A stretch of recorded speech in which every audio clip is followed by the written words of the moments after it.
Hello बच्चों, स्वागत है आपका मेरे यूट्यूब चैनल पे।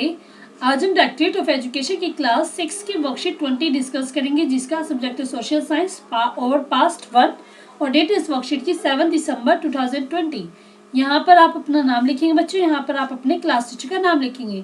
तो बच्चों, वर्कशीट को स्टार्ट करने से पहले जल्दी से आप मेरे चैनल ऋषभ कंप्यूटर क्लासेस को सब्सक्राइब कर दें और जल्दी से जल्दी मेरे सब्सक्राइबर बच्चों 30K तक पहुँचाए बच्चों। तो देखते हैं आज की वर्कशीट में हम पढ़ेंगे ओवर 7 चैप्टर के बारे में हम डिस्कस करें, जिसका नाम है new questions, new ideas and Upanishad. तो नए प्रश्न, नए विचार और उपनिषद के बारे में हम पढ़ेंगे। तो यहाँ पे हमें एक अच्छी सी फोटो दिखाई दे रही है। यहाँ पे एक गुरु है, यहाँ पे सब इसके क्या शिष्य हैं जो आपस में इनसे बातचीत कर रहे हैं, इनसे ज्ञान प्राप्त कर रहे हैं। तो देखते हैं इस वर्कशीट में Upanishad. Upanishad literally means approaching and sitting near.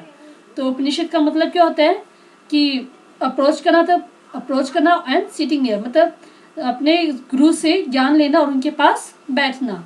And text contain conversation between teachers and student. और इसमें जो टेक्स्ट होता है उसमें टीचर्स और स्टूडेंट के बीच में बातचीत होती है। ऑफन आइडियाज वर प्रेजेंटेड थ्रू सिंपल डायलॉग्स। और जो इसमें जो विचार होते हैं वो एक कॉमन जो बातचीत होती है, आपस में जो बातचीत की जाती है उसी की तरह प्रेजेंट की जाती है, प्रदर्शित की जाती है। Around the time that the Buddha was preaching and perhaps a little earlier. तो इसमें बताया कि जैसे महात्मा बुद्ध थे, जो वो अपना विचार या अपनी शिक्षा जब लोगों के सामने रखते थे, या फिर उससे भी पहले, लिटिल अर्लियर मतलब उससे भी पहले, मतलब जो बुद्धा का टाइम था उससे भी पहले की जो लोग ज्ञान देते थे, तो उस टाइम क्या होता था, other thinkers also try to find answer to difficult question. जो वहाँ पर लोग आते थे उनसे अपनी इच्छा या अपनी विचार, अपने जो क्वेश्चन लेकर आते थे, वो क्या करते थे, डिफिकल्ट क्वेश्चंस के आंसर जानने के लिए उनके पास आते थे, मतलब अपने मन के जो क्वेश्चंस होते थे उनके पास लेकर वो आते थे। तो some of them wanted to know about life after death. जो लोग उनके पास आते थे उनमें से कुछ लोग क्या थे, वो ये जानना चाहते थे कि मृत्यु के बाद क्या जीवन है या नहीं है। Other wanted to know why sacrifice should be perform. और कुछ लोग जानना चाहते थे कि सैक्रिफाइस मतलब बलिदान क्यों किया जाना चाहिए, या फिर यज्ञ क्यों करते हैं, हम ये सब क्यों करते हैं, ठीक है, सैक्रिफाइस हम क्यों करते हैं।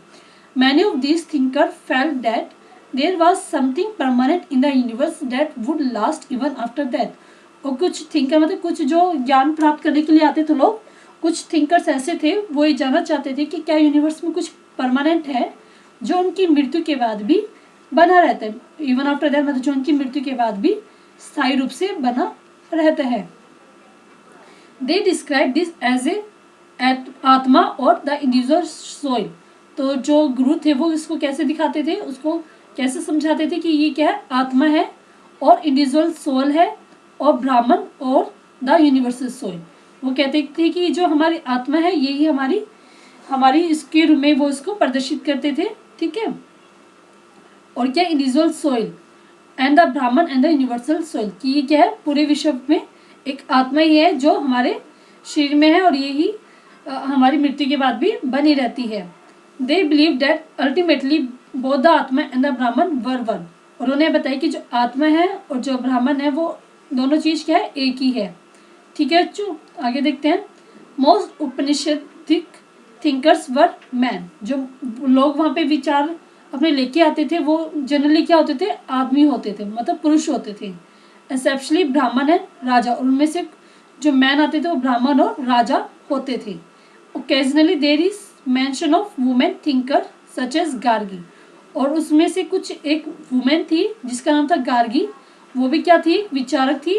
वो भी क्या थी, who was famous for her learning, जो कि अपने ज्ञान के लिए प्रसिद्ध थी। And participated in debates. और वो भी क्या थी, जो राजा महाराजाओं की जो बैठकें होती थी जिसमें वार्तालाप होती थी उसमें वो भी पार्टिसिपेट करती थी। Poor people really took part in this discussion. और जो गरीब लोग होते थे वो बहुत कम इन डिस्कशन में पार्टिसिपेट करते थे।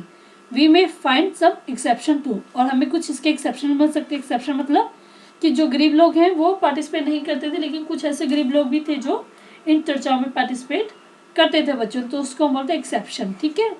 तो ये पूरी वर्कशीट हमारी कंप्लीट होगी जिसमें हमने उपनिषद और थिंकर्स के बारे में पढ़ा कि क्या क्या थिंकर्स जो लोग थे वो अपने विचार लेकर वो आते थे।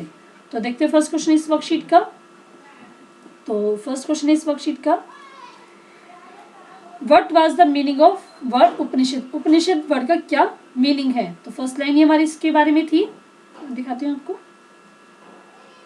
तो फर्स्ट लाइन है उपनिषद लिटरली मीन्स, यहाँ पे आप लिखिए उपनिषद मीन्स, लिखा देना Upanishad means approaching and sitting near. तो आप इसका आंसर लिखिए क्वेश्चन नंबर 1। ठीक है, तो अपने गुरु के पास बैठना और उनसे ज्ञान प्राप्त करना ही क्या होता है, उपनिषद होता है। What answer did Upanishad thinkers want to find. जो उपनिषद थिंकर्स थे वो क्या क्या क्वेश्चन लेकर अपने आते थे। तो ये है हमारे पास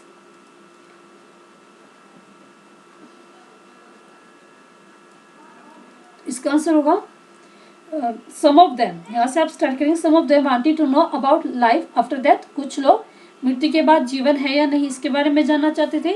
other wanted to know why sacrifice should be perform. कुछ जानना चाहते थे कि बलिदान क्यों किया जाना चाहिए। Many these thinker felt that there was something permanent in the universe. तो कुछ ये जानना चाहते थे कि क्या यूनिवर्स में कुछ ऐसा है जो उनकी मृत्यु के बाद भी बना रहता है। तो ये आपका सेकंड क्वेश्चन का आंसर जो है बच्चा कंप्लीट होगा आपका। ये 3 क्वेश्चन है क्योंकि तीनों क्वेश्चन वो थिंकर जो थे वो पूछते थे। नेक्स्ट है name one women thinker of that time. उस समय की महिला विचारक का नाम बताइए। तो उसका नाम था बच्चों गार्गी। यहाँ पे हमने पढ़ा ये है गार्गी। तो जी आप लिखिए GARGI। तो इसका क्वेश्चन का आंसर जो बच्चों गार्गी। तो पूरी वर्कशीट बच्चों हमारी कंप्लीट हो गई। अगर आपको वर्कशीट समझ में आई, अच्छी लगी है तो इस वीडियो के लिए आप एक लाइक जरूर कीजिएगा। मुझे अच्छा लगेगा अगर आप लाइक करेंगे। सब्सक्राइब कीजिए मेरे चैनल को और जल्दी से जल्दी मेरे सब्सक्राइबर 30K तक पहुँचाइए। शेयर करिए मेरी इस वीडियो को ताकि आपके जो दोस्त है वो भी इस चैनल को सब्सक्राइब कर पाए।